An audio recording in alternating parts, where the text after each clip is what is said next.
ঢাকা দক্ষিণ সিটি কর্পোরেশনের প্রশাসক, অথবা আপনি যাকে অ্যাক্টিং বা ভারপ্রাপ্ত মেয়র বলতে পারেন, বিএনপি দলীয়, তার নাম আব্দুল সালাম।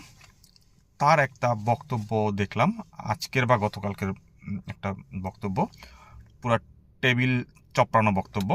তো সেখানে তিনি তার কিছু মানে, আমি অবশ্যই ভিডিওটা মানে বক্তব্যের ভিডিওটা কমেন্ট সেকশনে দিয়ে দেবো, যদি আপনাদের ধৈর্য হয়।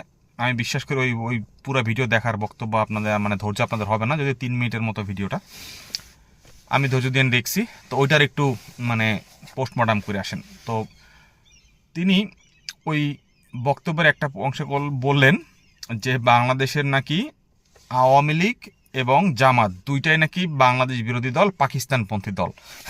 বুঝছেন? মানে তিনি বলছেন যে জামাত ইসলাম নাকি পাকিস্তান ভালোবাসে, বাংলাদেশ চায় নাই, আর আওয়ামী লীগ পাকিস্তানের প্রধানমন্ত্রী হইতে চাইছে, পাকিস্তানের ক্ষমতা নিতে চাইছে। এইটা হচ্ছে তার বক্তব্য। এবং তার মতে বিএনপি একমাত্র দল যারা বাংলার স্বাধীনতা চাইছে এবং স্বাধীনতার যুদ্ধে অংশগ্রহণ করে দেশ স্বাধীন করছে, এরকম কিছুটা। আচ্ছা, এই লোকটাকে কেউ যাই একটু মানে অনুগ্রহ করে মানে কেউ কি বুঝাইতে পারবেন বা এই ম্যাচটা পৌঁছাতে পারবেন? বা তার আশেপাশে দেখলাম সবাই টেবিল থাপড়াইতেছে, তারা কি কেউ জানে না বিএনপি কত সালে প্রতিষ্ঠিত হয়েছে? স্বাধীনতা যুদ্ধের কত বছর পর বিএনপি প্রতিষ্ঠিত হয়েছে? স্বাধীনতা যখন যুদ্ধ চলে তার 2 বছর পর, ইভেন কি 3 বছর পরেও বিএনপি নামে কোনো মানে দল ছিল না বাংলাদেশে। 4 বছর পরও দল ছিল না। 5 বছরের পর্যায়ে বিএনপি নামে দল প্রতিষ্ঠিত হয়েছে। অথচ তিনি বলতেছেন স্বাধীনতা যুদ্ধের সময় বিএনপি একমাত্র দল যারা বাংলাদেশ চাইছে এবং প্রেসিডেন্ট জিয়াউর রহমানের নেতৃত্বে মানে তারা মুক্তিযুদ্ধ অংশগ্রহণ করছে। হোয়াটএভার, মুক্তিযুদ্ধ নিয়ে বেশি ফালাই পারতে চাই না, কারণ মানে অনেকগুলো সেক্টর ছিল, এর মধ্যে একটা সেক্টর কমান্ডার ছিলেন শহীদ প্রেসিডেন্ট জিয়াউর রহমান। তাকে তার মুক্তিযুদ্ধ অবদানের জন্য অবশ্যই আমরা চিরস্মরণীয় করে রাখতে চাই।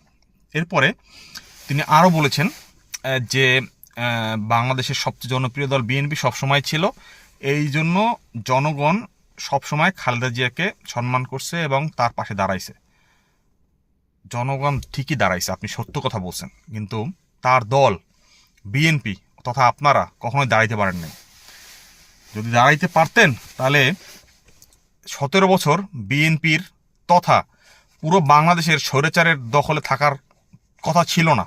আপনারা বাংলাদেশের সবচেয়ে বড় দল, আপনার স্বাধীনতা যুদ্ধের নেতৃত্ব দিয়েছেন, তারপরে বাংলাদেশের সমস্ত জনগণ আপনাদের সাথে আছে, আপনাদের নেত্রীর সাথে ছিল, তারপরও 17 বছর আমাদের স্বৈরাচারের আন্ডারে থাকতে হয়েছে। এর দোষ কার? আপনাদের। আপনারা কোনো কিছুই করতে পারেন নাই, আপনাদের নিজস্ব কোনো বয়ান নাই। আপনারা এখন এর বয়ান চুরি করেন, অর বয়ান চুরি করেন। যখন বিরোধী দলে ছিলেন তখন জামাত ইসলামকে রক্ষা করছেন, জামাত ইসলামকে সাথে জোট করছেন। এখন ক্ষমতার মানে চেয়ারে বসছেন, এখন আওয়ামী লীগের চুইংগায়ের মতো চাবাই ফেলাইয়া যাওয়া কতগুলো মানে আপনার চেতনার মার্কা মানে আপনার বয়ান, সেইটা সামনে নিয়ে আসতেছেন। ভাই, আমি আমার নিজের চোখকে বিশ্বাস করতে পারতেছি না, নিজের কানকে বিশ্বাস করতে পারতেছি না। 1.5 বছর আগে ঘটে যাওয়া ঘটনা নিয়ে আপনারা যে পরিমাণ মিথ্যাচার করতেছেন চোখের উপরে। আপনারা ক্ষমতা আসছেন 1.5 মাস হয়েছে, এই 2 মাস আগেও আপনাদের যে বক্তব্য ছিল আর এখনকার বক্তব্য পুরোপুরি উল্টা। আপনাদের কোনো বক্তব্য মানে আমি আমার লাইফে, আমার 40-41 বছর বয়স, আমার লাইফে আমি রাজনীতি দেখছি, রাজনীতি যারা করে তারা রাজনীতির স্বার্থে, ভোটের স্বার্থে টুকটাক মিথ্যা কথা বলে বা আপনার পোল্টিবাজি করে। ভাই, এইটা কোন ধরনের খেল? আপনারা পুরা খেলাটাই চেঞ্জ করে দিয়েছেন। মানে মানে আপনারা বুঝতেছেন যে মানুষ সব, বাকি সব মানুষ হলো যে বোকাচন্দ্র আমরা সবাই, আর আপনারা সব চালাকচন্দ্র। আপনারা 1.5 মাস 2 মাস আগের ঘটনা এখন উল্টা করে ফেলাইতেছেন। মানে ভুরি ভুরি প্রমাণ আপনাদের মানে মানে চোখের সামনে। আপনাদের কি একটু লজ্জাবোধ নাই? আপনাদের কি একটু লজ্জা শরম নাই? মেহেরবাড়ি করেন আল্লাহর বস্তে, এইরকম মানে মানে ধোকা তো দিছেনি, এরকম মিথ্যাচার থেকে বিরত থাকেন। আমার মানে মনে হইতেছে কি আমি স্বপ্নের মধ্যে আছি, মনে হইতেছে আমি ছবির মধ্যে আছি, মনে হইতেছে যে আমি কোথায় আছি। এটা কি আসলে এরকম হয়? এরকম কি হওয়া সম্ভব? এরকম কি হওয়া সম্ভব যে মানে একটা দল যার প্রতি মানুষ এত সিম্পেথি ছিল, 17 বছর মায়ের খাইছে, ধান খেতে ঘুমাইছে, নেত্রীকে মনে করেন যে জেল থেকে বাইর করতে পারে নাই, নেত্রী জেল খাটছে, আপনাদের মানে কোনো একটা আন্দোলন আপনারা ফর্ম করতে পারেন নাই, আপনাদের নেত্রী জেল খাটছে বছরের পর বছর, একটা বালিশ ট্রাক আপনারা সরাইতে পারেন নাই।